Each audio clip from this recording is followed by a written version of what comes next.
Hello, good morning friends. ನಾನು ನಿಮ್ಮ ತೋಟದ ಮನೆ ಶ್ರೀಧರ್. ಇವತ್ತು ಹೇಳೋ ವಿಚಾರ ಏನಪ್ಪ ಅಂದರೆ, ನಾವಿವತ್ತು ತೆಂಗಿನ ಗಿಡ ಹಾಕಕ್ಕೆ ಬಂದಿದ್ದೀವಿ. ನೋಡ್ಬೋದು, ಎಲ್ಲ ತೆಂಗಿನ ಗಿಡಗಳೆಲ್ಲ ಟ್ಯಾಕ್ಟ್ರಲ್ಲಿ ತುಂಬ್ಕೊಂಬಂದಿದ್ದೀವಿ.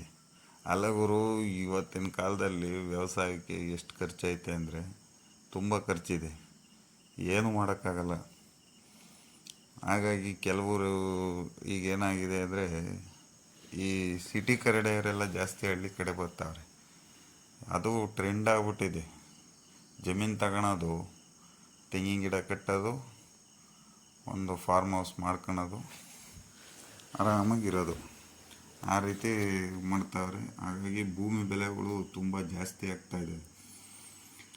ಈ ರೀತಿ ಯಾರೋ ಒಬ್ಬರು ನಮ್ಮೂರ ಹತ್ರನೂ ಜಮೀನು ತಗೊಂಡಿದ್ರು, ತೆಂಗಿನ ಗಿಡ ಬೇಕು ಅಂದರು. ತೆಂಗಿನ ಗಿಡ ಎಲ್ಲ ಕಿತ್ಕೊಂಡು ಟ್ಯಾಕ್ಟ್ರಲ್ಲಿ, ನೆನ್ನೆ ವಿಡಿಯೋ ಹಾಕಿದೆ, ತೆಂಗಿನ ಗಿಡ ಇರ್ಬೋದು, ಟ್ಯಾಕ್ಟ್ರಿಲೆಲ್ಲ ತುಂಬ್ಕೊಂಬಂದ್ವಿ.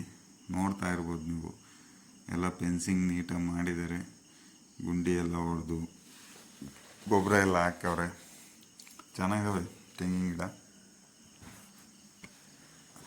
ಇವರು ನಮ್ಮೂರವರೇ, ಕುಮಾರಣ್ಣ ಮತ್ತು ಹನುಮಣ್ಣ ಮತ್ತು ರಾಘವೇಂದ್ರ ಅಂತ 3 ಜನ ಗಿಡಗಳೆಲ್ಲ ಹಾಕಿ ಅವರು ಬಂದೆಲ್ಲ ಪೂಜೆ ಗೀಜೆ ಎಲ್ಲ ಮಾಡಿರು. ಗಿಡಗಳು ಹಾಕ್ಬಿಟ್ಟು ಈ ರೀತಿ ಗಿಡಗಳು ಹಾಕ್ಬೇಕಾದ್ರೆ ಈ ಜಾಸ್ತಿ ಗಿಡ ಉದ್ದ ಇರೋದ್ರಿಂದ ಕಡ್ಡಿ ಈ ರೀತಿ ನಿಲ್ಲಿಸ್ಕೋಬೇಕು. ಕಡ್ಡಿ ನಿಲ್ಲಿಸ್ಕೊಂಡ್ರೇ ಅದು ಗಿಡ ಗಾಳಿಗೆ ಅಳ್ಳಾಡೋದು ಎಲ್ಲ ಆಗುತ್ತೆ. ಈ ರೀತಿ ನಿಲ್ಲಿಸ್ಕೊಂಡು ಗಿಡ ಹಾಕಿ ಒಂದು ಸ್ವಲ್ಪ ದಿನ ಬಿಟ್ಟು ಗಾಳಿಗೆ ಶೇಕ್ ಆಗ್ತೈತೆ. ನೀರೆಲ್ಲ ಹಾಕಿದ್ಮೇಲೆ ಶೇಕ್ ಆದಾಗ ಅದು ಸುತ್ತಲೂ ಹಿಂಗೆ ಶೇಕ್ ಆದಾಗ ಏರ್ ತಗೊಂಡಿರುತ್ತೆ. ತಿರ್ಗಾ ಬಂದು ಈ ರೀತಿ ಈಗ ತುಳಿತಾವ್ರಲ್ಲ, ಅದೇ ರೀತಿ ನೀರು ಹಾಕಿ 3 ದಿನಕ್ಕೆ ಆ ರೀತಿ ತುಳಿಬೇಕು. ನೋಡ್ಬೋದು, ನಾನು ದಾರ ಕಟ್ತಾಯಿದ್ದೀನಿ. ಎಲ್ಲ ಗಾಳಿಗೆ ಗರಿ ಅಳ್ಳಾಡಬಾರ್ದು ಅಂತೇಳಿ ಕಡ್ಡಿ ನಿಲ್ಲಿಸ್ಬಿಟ್ಟು ದಾರ ಕಟ್ತಾಯಿದ್ದೀನಿ. ಏನಕ್ಕಪ್ಪ ದಾರ ಕಟ್ಟೋದು ಅಂದರೆ, ಗರಿಗಳು ಕೆದ್ರಕೊಂಡಿದ್ರೆ ಗಾಳಿ ಜೋರಾಗಿ ಬೀಸಿದಾಗ ಒಂದಕ್ಕೊಂದು ಅಳ್ಳಾಡಿ ಗಿಡ ಅಳ್ಳಾಡುತ್ತೆ. ಬೇರು ಏರ್ ತಗೊಂಡ್ರೆ ಬೇರು ಸುಲಭನಾಗಿ ಬಿಡಲ್ಲ. ಹಾಗಾಗಿ ಸ್ವಲ್ಪ ದಿನ ಗರಿ ಶೇಕ್ ಹಾಕ್ದಂಗೆ ಇರಲಿ ಅಂತೇಳಿ ಆ ರೀತಿ ಕಡ್ಡಿ ಹಾಕಿ ನೋಡ್ಬೋದು ನೀವು. ಎಲ್ಲ ಕಡ್ಡಿ ಹಾಕಿ ನೀಟಾಗಿ ಕಟ್ಟಿದ್ದೀವಿ. ಹಾಗಾಗಿ ಇವರು ಯಾವುದೇ ತೆಂಗಿನ ಗಿಡ ಹಾಕೋದಿರಲಿ, ಡ್ರಿಪ್ ಮಾಡೋದಿರಲಿ ಎಲ್ಲ ನಾವೇ ಮಾಡಿಕೊಡ್ತೀವಿ. ಯಾರಾದರೂ ಡ್ರಿಪ್ ಮಾಡೋರಿದ್ದರೆ ನನ್ನ ನಂಬರ್ ಹೇಳ್ತೀನಿ, ನಮ್ಮ ನಂಬರಿಗೆ ಫೋನ್ ಮಾಡಿ ಇಲ್ಲ ಕಮೆಂಟ್ ಮಾಡಿ. ಯಾವುದು ಡ್ರಿಪ್ಪು ತೆಂಗಿನ ಗಿಡ ಆಗ್ಬೋದು, ಅಡಿಕೆ ಗಿಡ ಆಗ್ಬೋದು, ದಾಳಿಂಬೆ, ನಿಂಬೆ, ಕರಿಬೇವು, ಯಾವುದೇ ಬೆಳೆಗಳಿಗಾಗಲಿ ಡ್ರಿಪ್ ಮಾಡೋದು ಇದ್ದರೆ ನನಗೆ ಹೇಳಿ, ನೀಟಾಗಿ ಮಾಡಿಕೊಡ್ತೀವಿ.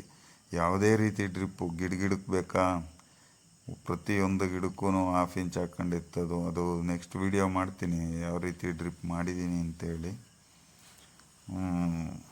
ಮಾಡಿಕೊಡ್ತೀವಿ.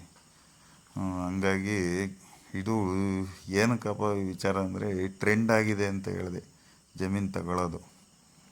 ಹೌದು, ಬೆಂಗಳೂರು ಕಡೆಯಿಂದ ಅಂದರೆ ಸಾಕಷ್ಟು ದುಡಿಮೆ ಮಾಡಿರ್ತಾರೆ, ಅವರೆಲ್ಲ ಬಂದು ಹಳ್ಳಿ ಕಡೆ ಜಮೀನು ತಗೋಬೇಕು, ತೋಟ ಮಾಡಬೇಕು. ಪ್ರತಿಯೊಬ್ಬರು ನಾನು ನೋಡ್ತಾ ಇರೋಂಗೆ ಸುಮಾರು ಈಗ ತೆಂಗಿನ ಗಿಡ, ಅಡಿಕೆ ಗಿಡಕ್ಕೆ ಜಾಸ್ತಿ ಬೇಡಿಕೆ ಇದೆ.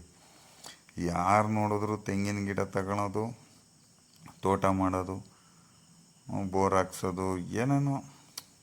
ಕೆಲವರು ಅದೇ ಒಂದು ಬಿಸ್ನೆಸ್ ಮಾಡ್ಕೊಂಡವ್ರೆ. ಜಮೀನು ತಗೊಬಿಟ್ಟು ಬೋರ್ ಹಾಕ್ಸಿ ತೋಟ ಮಾಡಿಬಿಟ್ಟು ಮಾರ್ಬಿಡ್ತಾರೆ.